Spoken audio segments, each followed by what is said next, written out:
មានសួរខ្ញុំឈ្មោះជាស៊ីជីអានកូនសិស្សដែលរៀននៅសាលាវិទ្យាអន្តរជាតិថ្នាក់ទី8ថ្ងៃនេះខ្ញុំសប្បាយរីករាយណាស់ដែលបានមានឱកាសទៅប្រឡងនៅកម្មវិធី WMI នៅប្រទេសជប៉ុននេះខ្ញុំពិតជាសប្បាយរីករាយណាស់ថ្ងៃនេះបានជូនកូនទៅប្រឡងវគ្គផ្ដាច់ព្រាត់គណិតវិទ្យានៅប្រទេសជប៉ុនហើយខ្ញុំសង្ឃឹមថាកូនខ្ញុំនឹងបានលទ្ធផលល្អកូនខ្ញុំឈ្មោះរតសម្បត្តិ Kelly រៀននៅថ្នាក់ទី7កនៃសាលា Western អន្តរជាតិថ្ងៃនេះខ្ញុំនឹងធ្វើដំណើរទៅប្រទេសជប៉ុនដើម្បីប្រឡងគណិតវិទ្យា WMI Final Round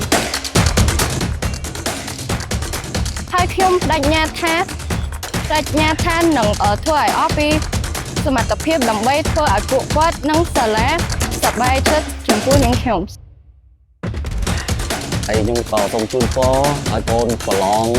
បានលទ្ធផលល្អដើម្បីជាមុខមាត់សម្រាប់ប្រទេសជាតិក៏ដូចសាលាផងដែរ